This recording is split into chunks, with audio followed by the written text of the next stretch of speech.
Welcome to Washington Today on C-SPAN Radio for Thursday, August 7th, 2025. First day of President Donald Trump's tariffs go into effect on more than 90 countries, many at 10%. Some of the biggest trading partners higher.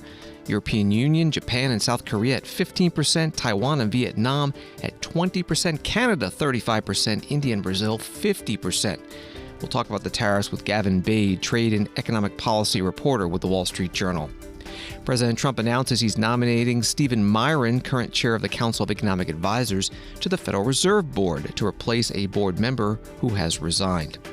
Senator John Cornyn, Republican of Texas, says the FBI will assist Texas law enforcement in arresting Texas House Democrats who have fled to Illinois and other states to keep the Texas House Republican majority from voting on a new congressional redistricting map designed to win Republicans more U.S. House seats.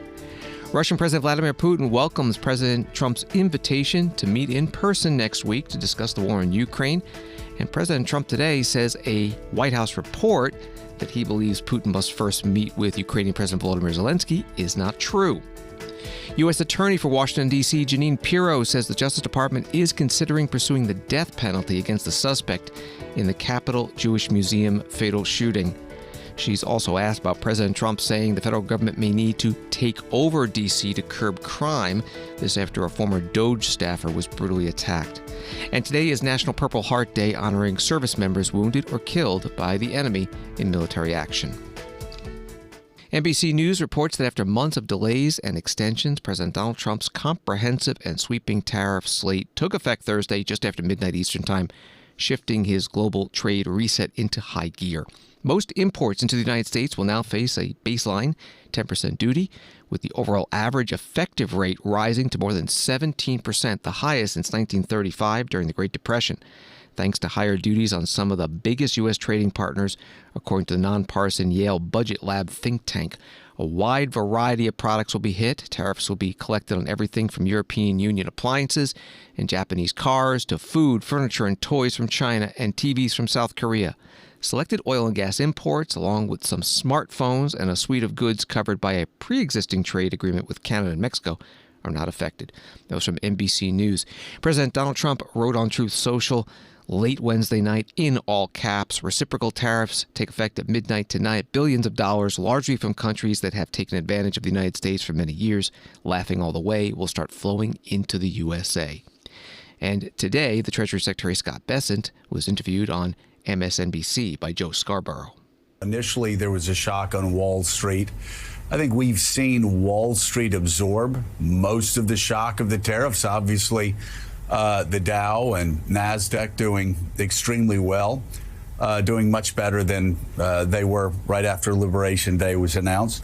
But on Main Street, you have the Yale Budget Lab and other people saying that these tariffs will cost typical families around $2,400, $2,500 a year. Separate that out for us. Do you think Wall Street will continue to absorb the shock of these tariffs? And how will the long-term impact of Main Street be over the next year? Big battle about it being inflationary. Are tariffs inflationary? Well, Jim, what we've seen thus far is they haven't been, and there's a notion here that, there's academic research, and I will point out that the Yale Budget Lab is mostly staffed by Biden and the alumni, so they have a particular point of view. It is not nonpartisan. Unfortunately, it's my alma mater, which makes me sad. But Wall Street is forward-looking. It lives in the future, and inflation's been coming down in the U.S. So overall, inflation is down, and what we're seeing is the manufacturers overseas are absorbing some of that. Retailers are absorbing some of that. And part of our plan is to have real income growth for working class Americans. They were eviscerated under President Biden. The bottom 50% did terribly. In President Trump's first term, we saw the hourly workers do much better than supervisory workers. We saw the bottom 50% of households in terms of assets, their asset growth outperformed the top 10%. So I would expect we'd see that again. Treasury Secretary Scott Bessent today on MSNBC. Associated Press writes that U.S. President Donald Trump raised the tariffs on Canadian goods to 35% last week, but a key exemption for Canada and Mexico shields the vast majority of goods from the punishing duties. Goods that comply with the 2020 U.S. Mexico-Canada agreement that Trump negotiated during his first term are excluded from the tariffs. That was from AP. Ontario Premier Doug Ford was on CNN today speaking against President Trump's tariffs. I start off every interview with saying how much we love Americans, how much we love the U.S. And as I've said on this show many times, that a tariff on Canada is a tax on the American people. And as you've seen, the study from Yale, it's going to cost Americans $2,400. Manufacturing employment in the U.S., there's over 37,000 people since April have lost their jobs. It's the lowest rate in 5 years, and it's just not working. Let's create the AMCAN fortress, two strongest countries in the world. Again, this is hurting the American people as the rest of the countries, including Canada, is diversifying our trade. We're seeing a 25% increase in trade with the European Union. The UK is up by 30%. So as we're diversifying and onshoring products, the American people are losing their jobs. Ontario Premier Doug Ford on CNN. Wall Street today, the Dow down 224, NASDAQ up 73, S&P down 5. Joining us now is Gavin Bade, Wall Street Journal trade and economic policy reporter. Thank you for being with us. So it's day one of President Trump's tariffs on about half the planet and all the big trading partners of the U.S. after being postponed a few times. What's the headline on how things are going? Well, the headline is fear and trepidation. You know, we saw some market losses today, nowhere near as much as we saw on the original Liberation Day. Remember, that was April 2nd when he originally said he was going to put these tariffs into place. And that sent markets into a tailspin for a number of days until Trump pulled back and said, we're going to give some time for negotiations. Then we blew through multiple deadlines and eventually came to August 7th when the tariffs went into effect. And so we are actually starting to accrue to collect these higher tariff levels today. But I don't think you've seen the market chaos because people are waiting to see if maybe he will cut more deals, maybe he will back off. You know, we have this is kind of the Trump always chickens out trade is what people are playing with here. But so far he has not. And we have significantly higher tariffs in place today, ones that almost certainly will increase the price for a number of consumer goods if they stay in place long enough. President Trump has celebrated several trade deals with some countries. Are those deals finalized? Depends what you mean by finalized. These are not the traditional trade deals of U.S. history where there are, extensive negotiations for years. There are, hundreds of pages of legally binding provisions. That is not these. These are broad frameworks saying that each country agrees to certain terms, right? Usually it's the other country saying we will cut tariffs on U.S. goods. We will cut non-tariff barriers, regulations and rules that apply to U.S. products. We will do away with those. But these are all pledges. They have yet to be implemented, and there are big missing parts. There are big gaps in every single one of these trade frameworks that he's put together. So really what it does for these other nations is it gives them a break on the tariffs temporarily, and they can continue talking to the U.S. And see if they can come to a sort of more durable agreement. I think importantly, though, even for nations that have signed trade deals, whether it's agreed to certain trade pacts, whether it's the European Union, Japan, who else, their tariffs are still significantly higher than they were when Trump got into office. They're just not as high as they might have been if they did not come to a pact with the Trump administration. So there's a lot of moving parts here. There's nothing really set in stone, and that's really how Trump likes it. He wants U.S. trading relationships to be subject to his whims and his interpretation of how things are going. And so the fact that none of this is on paper is kind of a feature and not a bug to the Trump administration. We're talking with Gavin Bade from the Wall Street Journal. President Trump says the tariffs will not increase inflation, but some others, including Federal Reserve Chair Jerome Powell, a little more cautious. This is day one that they're all kicking in. When will we know who is right? Well, I think it's going to be a slow roll of price increases for different different sectors here. We have started to see some consumer goods in the past few months inch up in price, right? We have tracked price increases, for instance, from Amazon and from Walmart, and people are starting to increase those prices. It's uneven because a lot of companies, especially consumer good companies, knew that these things were coming. So they stockpiled a lot of consumer goods on the front end of these tariffs. They're working through those stockpiles now. There are other sectors where companies said, we will eat the tariffs for a little while. We won't raise our prices, and we will take the hit on our profitability in hopes that over time the tariffs will come down. However, tariffs seem to only be going one direction. And whether it's, kind of up and down, on a given day or week, the overall trajectory is tariffs are going up, and there will be a limit to how much any company can eat tariffs, whether they're a U.S. importer company or, say, a Japanese automaker that maybe was reducing their prices to keep their market share. They're not going to be able to do that forever. So it's going to be an uneven rollout of impacts on this, but I certainly think that if these tariffs stay in place, by this time next year, you're in a whole different pricing environment for a whole variety of consumer goods.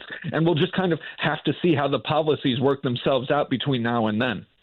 You mentioned if the tariffs stay in place, there's still the court case out there, right? The U.S. Court of Appeals heard oral argument, has not reached a decision. Do the markets look at that and, well, how do they respond to that? I think that that's a big piece of uncertainty here, right, is whether these tariffs, the majority of the tariffs, these so-called reciprocal tariffs, were done under a novel interpretation of emergency economic law. Basically, the Trump administration is saying we have a trade deficit with a lot of countries. That constitutes a national emergency, a national security emergency further, saying, and that justifies him to unilaterally, without Congress, without normal due process on these things, just slap these tariffs on, virtually every U.S. trading partner. The courts have been very skeptical of that broad interpretation of executive authority. There was a lower court, the U.S. Court of International Trade, that said that this was illegal a couple months ago. That got appealed to this federal appeals court, which last week just heard the case on these tariffs. The judges on that panel did not seem very amenable to Trump's interpretation of his legal authority here. They still hope, the Trump administration, despite that, still hopes to prevail. If they lose in this court, they will appeal it to the Supreme Court, and the Supreme Court is obviously stacked with Trump appointees, very friendly to this administration. But even if they lose there, even if they end up losing in that court, there are other legal means they can use, other elements of U.S. trade law, some of which have not been used for decades, some of which have never been used at all. But suffice it to say, they have a plan B here. They can use other legal authorities and cobble them together. They just won't be able to do it as quickly as using this emergency law. And I think that's why they opted to do this, opted to use the International Emergency Economic Powers Act, as it's called. Even though there's a lot of legal risk, it allowed them to implement these tariffs immediately and then hopefully go back and, firm up the legality on the back end. But that, of course, remains to be seen. Gavin Bade, Wall Street Journal trade and economic policy reporter. You can find his articles at WSJ.com and on X at Gavin Bade. Thank you very much. My pleasure. Thanks. New York Times reports that China's exports surged even more than expected in July as Chinese companies raced to ship goods to Southeast Asia and other regions, often for onward shipment to the United States before President Trump could raise tariffs on imports. China's overall exports were up 7.2% in July from the same month last year, while imports were up 4.1%. That was from the New York Times. President Donald Trump posting on Truth Social today, it's my great honor to announce that I have chosen Dr. Stephen Miran, current chairman of the Council of Economic Advisors, to serve in the just vacated seat on the Federal Reserve Board until January 31st, 2026. In the meantime, we'll continue to search for a permanent replacement. Stephen has a Ph.D. in economics from Harvard University and served with distinction in my first administration. He has been with me from the beginning of my second term, and his expertise in the world of economics is unparalleled. He will do an outstanding job. Congratulations, Stephen. That post from President Trump. This is Washington Today. Another New York Times article, Senator John Cornyn, Republican of Texas, said on Thursday that the FBI had agreed to his request to help track down dozens of Democratic Texas state lawmakers who left the state to prevent a vote on a redistricting plan. The activation of federal agents could create a standoff between the Trump administration and state leaders in Illinois, where many of the absent Democrats have taken refuge. The proposed Texas map requested by President Trump would remake 5 districts currently held by Democrats so that they would favor Republican candidates in the 2026 midterm elections when Democrats nationwide are expected to gain seats. Reporting from the New York Times, Senator Cornyn today was interviewed on the Mark Davis Show on 660 AM The Answer, Dallas, Fort Worth. I wrote a letter to Director Patel of the FBI, and I asked him to look into the matter, and he responded to me directly, saying that he had assigned agents in both the San Antonio and Austin office to meet my request. My concern, Mark, is that number one, we've got these runaway state reps up in Chicago and Boston, so obviously across Texas state lines. So that means that you need the federal government to look into interstate matters like this. But then when I read that George Soros and others are funding this effort, it raises all sorts of questions about receiving illegal contributions, bribery perhaps. So just to get to the bottom of it, I asked Cash to look into it, and he responded promptly. I'm grateful to him. Senator John Cornyn, Republican of Texas, on 660 AM Talk Radio in Dallas today. Governor Greg Abbott, Republican of Texas, posting on X today, Texas DPS and the FBI are tracking down the derelict Democrats. They will be taken directly to the Texas Capitol. Those who receive benefits for skipping a vote face removal from office and potential bribery charges. In Texas, there are consequences for your actions. That was the post from Governor Abbott. The U.S. House Minority Leader, Hakeem Jeffries, Democrat from New York, writing on X, shouldn't the FBI be tracking down terrorists, drug traffickers, and child predators? The Trump administration continues to weaponize law enforcement to target political adversaries. These extremists don't give a damn about public safety. We will not be intimidated. The post from Congressman Jeffries. Illinois Governor J.B. Pritzker, a Democrat, was interviewed on Wednesday about the prospect of the FBI helping to find and arrest the Texas House Democrats in his state. He was on the News Not Noise podcast with Jessica Yellen. Quite clearly, Texas officials have no authority to make arrests in your state. But Senator Cornyn of Texas has called for the FBI to arrest them. And President Trump also said the FBI might have to do that. So what do you feel is your responsibility as the governor to protect these lawmakers if federal agents show up? Well, they're grandstanding. There literally is no federal law applicable to this situation. None. They can say that they're sending FBI agents might show up just to, I don't know, again, to put a show on. Right. But the fact is that, our local law enforcement protect everybody in Illinois. Our state troopers protect everybody in Illinois and anybody who's here in Illinois. And so whether it's federal agents coming to Illinois or state rangers from Texas, if you haven't broken federal law, you're basically unwelcome. And there's no way that they can be that our state legislators here, the Texas state legislators, can be arrested. Okay. I hope that's not tested. If it is, are we headed to a standoff between state and federal authority over who controls our elections? Is that where we are? Look, we follow the law. And the law is what I just laid it out to be. But as you know, Donald Trump does not follow the law. Indeed, he's a convicted felon. And in Texas, they are also not following the law. They are thwarting the Constitution with the Voting Rights Act and making threats that they can't carry out. John Cornyn, of course, is running against Ken Paxton for his seat in the U.S. Senate. And so they're fighting, bickering over who can be tougher on this topic. But the fact is that I think they're demonstrating as a result of that bickering and Abbott has weighed in as well, that this is really all about politics. This has nothing to do. I mean, have you ever heard of such a thing, what's happening right now, where people are calling in the FBI about some people are out of state?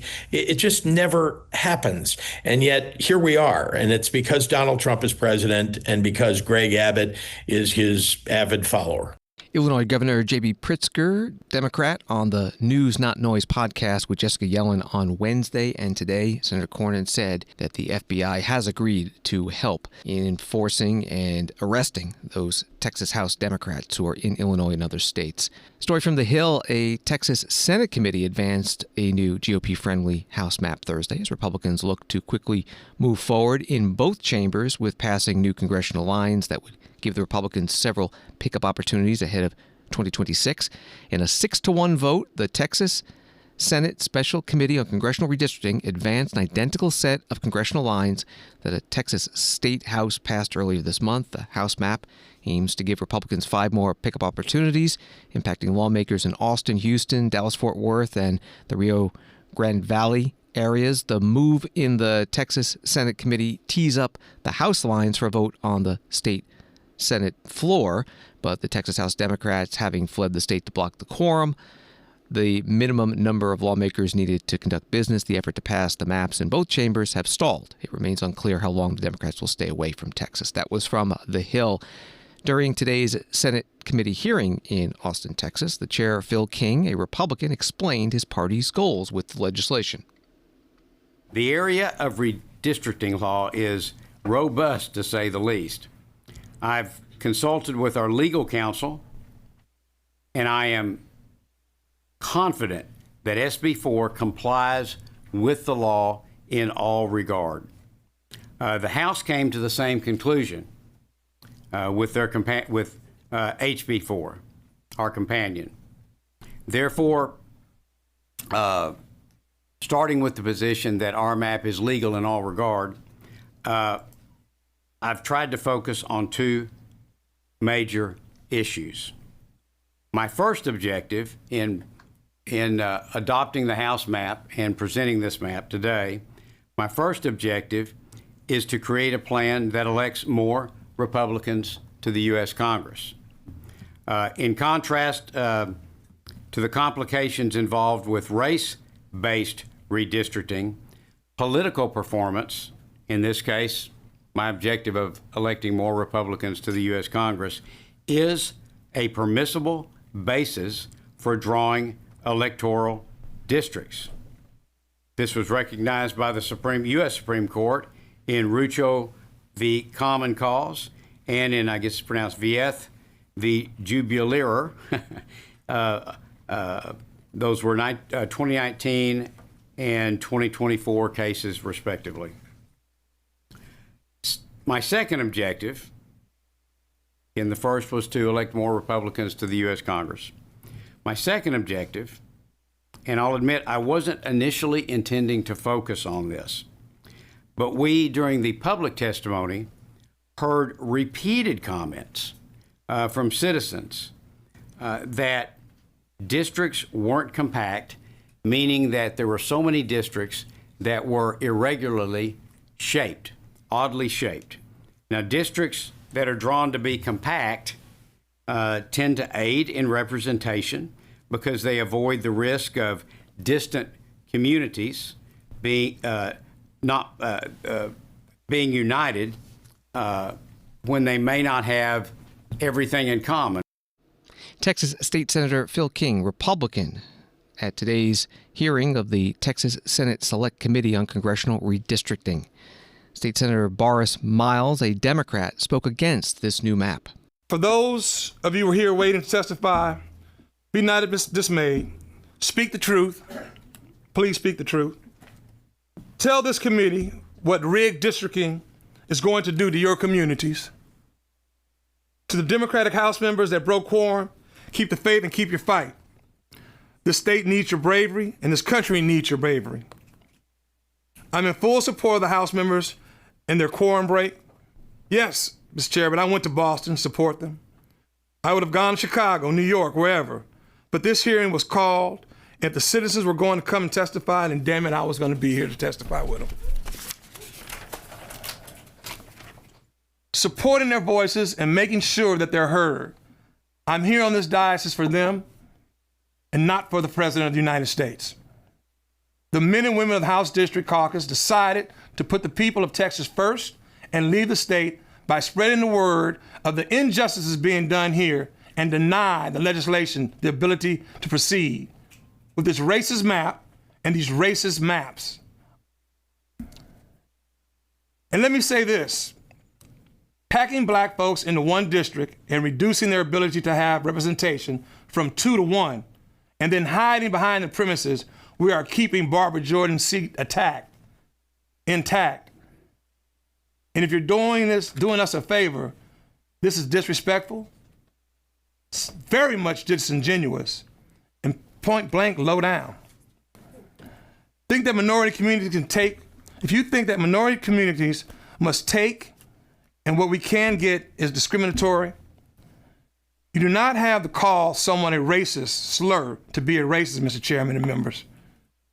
Sitting back participating in an august process, in an inherently discriminatory process, disenfranchising black and brown people is racist in all parts.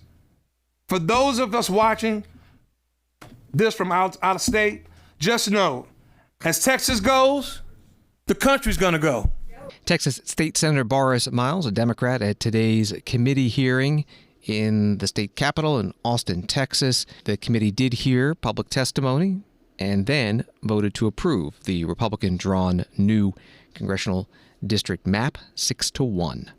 About those other states that he mentioned, CNN reporting from Indianapolis, Vice President J.D. Vance met Thursday with Governor Mike Braun and state legislative leaders as the White House ramps up pressure on Republican-led states to redraw their congressional maps.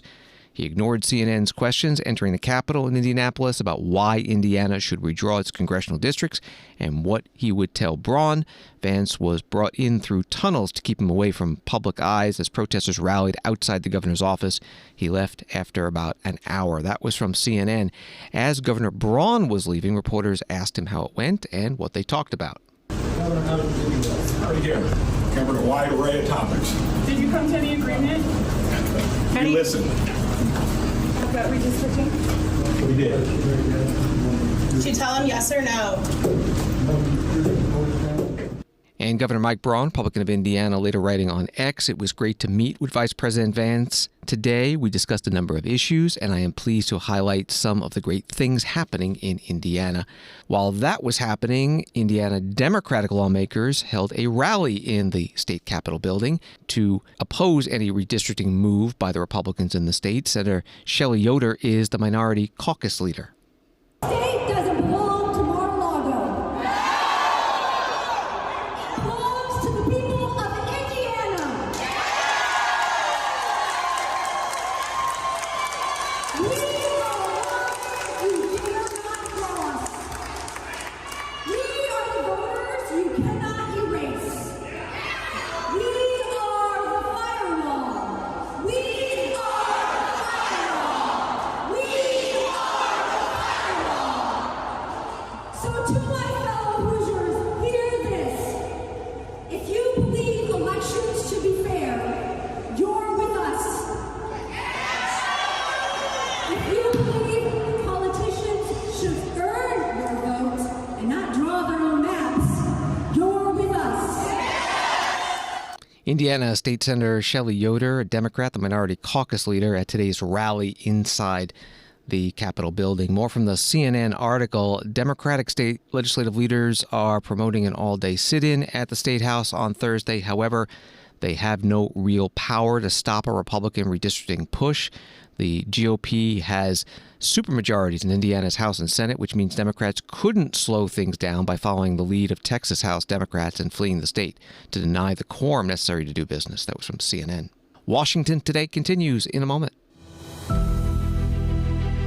America marks 250 years, and C-SPAN is there to commemorate every moment, from the signing of the Declaration of Independence to the voices shaping our nation's future. we bring you unprecedented all-platform coverage, exploring the stories, sights, and spirit that make up America. Join us for remarkable coast-to-coast coverage celebrating our nation's journey like no other network can. America 250. Over a year of historic moments. Only on the C-SPAN networks.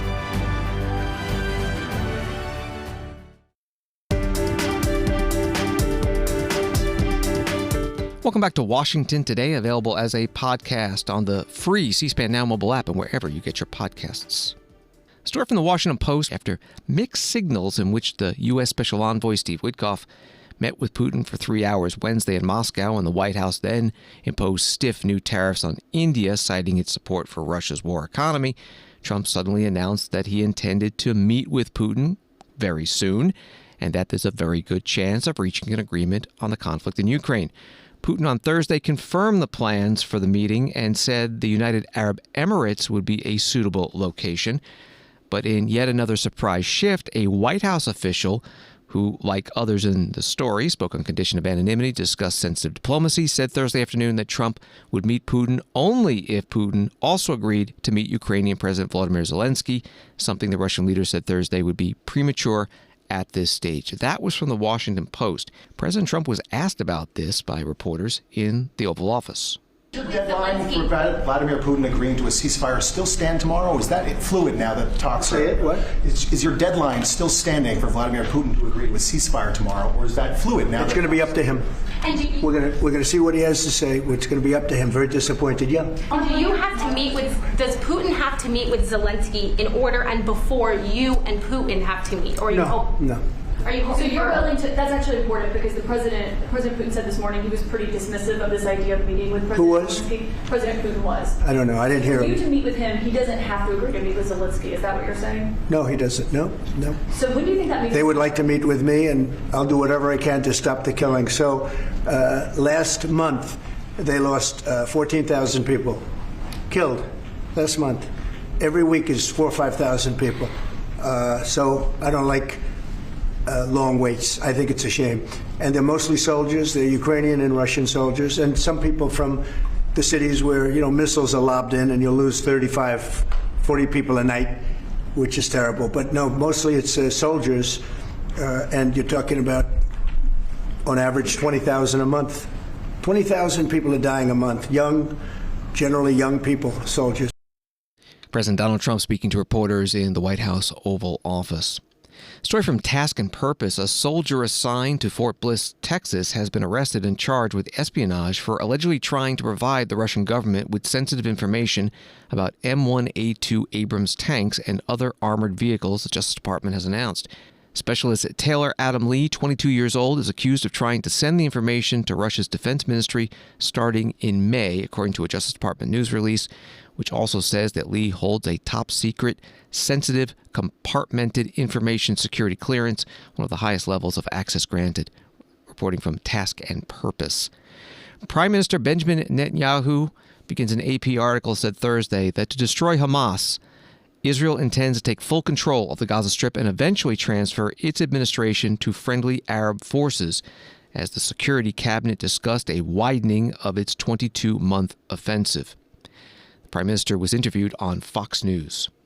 Will Israel take control of all of Gaza? We intend to, in order to assure our security, remove Hamas there, enable the population to be free of Gaza, and to pass it to civilian governance. That is not Hamas and not anyone advocating the destruction of Israel. That's what we want to do. We want to liberate ourselves and liberate the people of Gaza from the awful terror of Hamas. And you were in the Gaza Strip today. You met Palestinians who are fighting Hamas because finally they see that they have a future. They can rid themselves of this awful tyranny that not only holds our hostages, but holds 2 million Palestinians in Gaza hostage. That's got to end. Are you saying today that you will take control of the entire 26-mile Gaza Strip, as it was 20 years ago to this month in 2005? Well, we don't want to keep it. We want to have a security perimeter. We don't want to govern it. We don't want to be there as a governing body. We want to hand it over to Arab forces that will govern it properly without threatening us and giving Gazans a good life. That's not possible with Hamas. The only way that you're going to have a different future is to get rid of this neo-Nazi army. The Hamas are monsters. Look at what they're doing to our people. Look at what they're doing to the way they massacred, raped, beheaded our people, our men and women, burned our babies. And they are really cruel to their own people, because when we try to take them away from the combat zones, they shoot them. They want people to be civilian casualties. They want a starvation policy that they themselves are trying to put into being. And we're doing everything to reverse that. Israeli Prime Minister Benjamin Netanyahu interviewed today on Fox News Channel. From Reuters, Hamas in a statement called Netanyahu's comments a blatant coup against the negotiation process. The statement said Netanyahu's plans to expand the aggression confirm beyond any doubt that he seeks to get rid of his captives and sacrifice them. Times of Israel writing that U.S. envoy Tom Barrack says Lebanon's government had taken a historic decision this week by moving to disarm Iran-backed terror group Hezbollah, which Washington has pushed for. In a post on X, Barak congratulates Lebanese leaders for making the historic, bold, and correct decision this week to begin fully implementing a November ceasefire, which ended more than a year of hostilities with Israel after Hezbollah launched cross-border attacks and stipulated that weapons in Lebanon be restricted to government agencies only. That was from the Times of Israel. From Courthouse News, U.S. Attorney for D.C. Jeanine Pirro announced Thursday the Justice Department will consider the death penalty for the 31-year-old Chicago man arrested in connection to the May 21st shooting outside the Capitol Jewish Museum. At a press conference, Pirro vowed to prosecute Elias Rodriguez and any other individuals charged with hate crimes, particularly those deemed anti-Semitic, with vengeance. According to an indictment unsealed Wednesday, Rodriguez faces 9 counts in connection to the shooting that killed 30-year-old Yaron Lachinsky, an Israeli diplomat, and 26-year-old Sarah Milgram, a U.S. citizen, employee at the Israeli embassy. According to the indictment, Elias wrote a manifesto dated May 20th titled Explication that denounced Israel's war on the Palestinian people in Gaza as a genocide, described his actions as armed demonstration, and called to free Palestine. That was from Courthouse News. Jeanine Pirro spoke today at a news conference in Washington. Attached to this indictment are further findings of the grand jury. It's designated as a notice of special findings under 18 U.S.C. 3591 and 92. This begins the statutory process and whether to seek the death penalty. This is a weighty decision. It takes time. There will be a rigorous process, after which the capital case section in the Attorney General's office will advise the Attorney General, and the Attorney General herself will make a decision regarding whether or not this office will seek death against Elias Rodriguez. In that regard, I think it's important to identify a specific special finding, and I direct your attention to, I believe it's paragraph 28. Rodriguez committed an offense against Sarah Milgram in an especially heinous and cruel and depraved manner, in that it involved serious physical abuse to Sarah Milgram, who was particularly vulnerable due to infirmity. U.S. Attorney for Washington, D.C., Jeanine Pirro at today's news conference.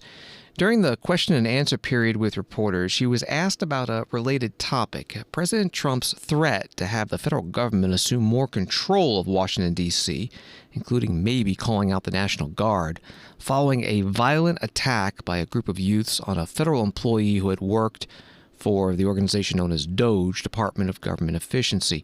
President Trump wrote on Truth Social this week, crime in Washington, D.C. is totally out of control. If D.C. doesn't get its act together and quickly, we will have no choice but to take federal control of the city and run the city how it should be run. Here again is Jeanine Pirro. Judge Pirro, do you support a federal takeover of Washington, D.C., as the president has suggested? Yeah, that is a decision for the president. And I think that what the president was saying is that we're seeing far too much crime being committed by young people, 14, 15, 16, 17 years old that I can't get my hands on. I mean, I don't know if you've seen some of the pictures, but, you know, young people are coddled.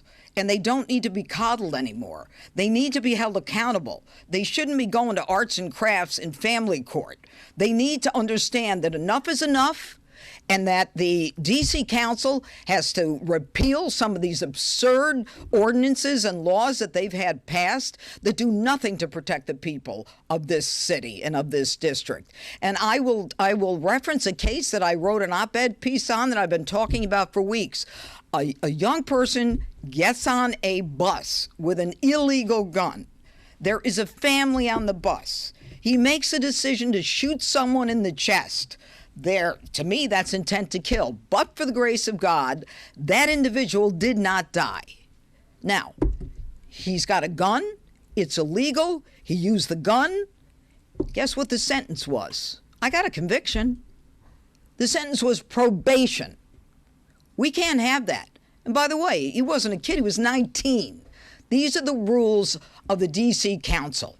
They've got to be changed. We've got to have the ability to let young people know that they're going to be accountable. And if you look at some of these pictures of these kids being beaten by crews and bloodied up, and you want to tell me that, you know, it's only a kid who did it, no. Take a look at the bloodied up face and body, and you'll know that it's more than little kids doing this kind of thing. Are you trying to get your office to take over what Brian Schwab is doing? Do you want to take over juvenile justice here in the city? I'm not trying to do anything vis-a-vis Brian Schwab. All I want to do is clean up D.C. That's why the president put me here. And youth crime is on the rise. In the last 4 years, we've had 150,000 cases of youth violence. Okay, 4 years ago. Now it's close to 500,000 cases of youth violence. We've got D.C. as one of the highest murder rates in the country. So we can talk about crime going down, but going down from where? So, I mean, this is something that is a whole other issue. Today is about this indictment and making sure that if you intend to commit a crime of anti-Semitism or hate, we're coming for you. U.S. Attorney for D.C. Jeanine Pirro at today's news conference. New York Times writing about the issue of the federal government taking over D.C. has this paragraph for context. The president has floated the idea of a federal takeover since the earliest weeks of his second term, a threat bolstered by legislation introduced by congressional Republicans who want to impose their policy agenda on the city's Democratic-led government. The city has had a limited degree of self-government since the Home Rule Act of 1973. And Washington, D.C.'s congressional delegate Eleanor Holmes Norton, a Democrat, writing on X, "Violent crime is horrific and unacceptable no matter where it occurs. D.C.'s violent crime rate is at a 30-year low. Presidents have no authority to unilaterally take control of D.C. Congress would have to pass a law, and I won't let the current effort get that far." Secretary of the Army Dan Driscoll was at Fort Stewart in Georgia today to award medals to 6 soldiers who bravely responded after another soldier yesterday allegedly shot 5 more soldiers. The 6 soldiers subdued the shooter and tended to the wounded. Secretary Driscoll called them heroes. We had 2 main goals today. It was to come out and first off to support the victims and their families and the community that experienced the shooting tragedy yesterday. And the second one was to recognize the heroism, the courage, and the selfless service of 6 soldiers who put themselves in harm's way yesterday to take care of their fellow soldiers. I want to start off by saying we're standing at the brigade headquarters of the unit that had the shooting yesterday. And this morning, if you were here, what you would have seen is you would have seen a lot of soldiers out doing physical training and PT. That is incredibly important to us because we are highlighting the resilience of the American soldier. We are showing their strength and their courage under fire.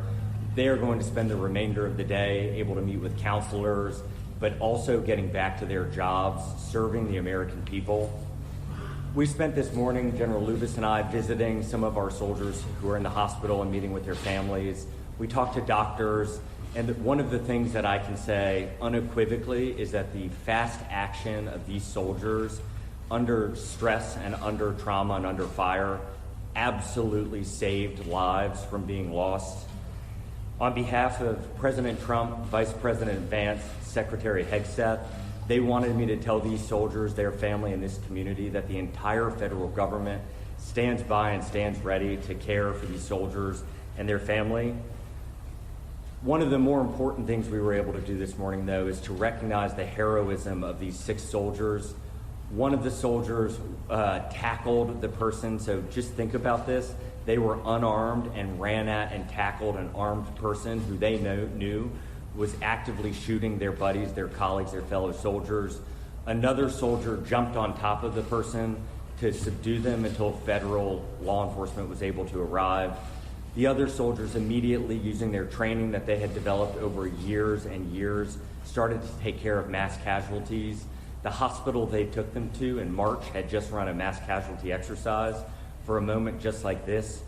The Army does not want these moments to happen, but it stands ready when necessary to act and care for those when it does.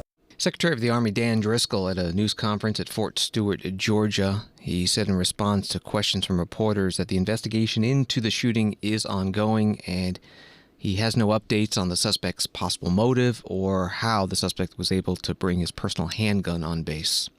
USA Today writes that President Donald Trump is hosting nearly 100 past Purple Heart recipients at the White House in recognition of veterans wounded in military action, including some who gifted their badges to Trump after he survived an assassination attempt last year. The ceremony coincides with National Purple Heart Day, which commemorates America's oldest military decoration, one that originated under President George Washington in 1782 to honor those killed or injured in combat. That was from the USA Today article. Here's President Trump in the White House East Room.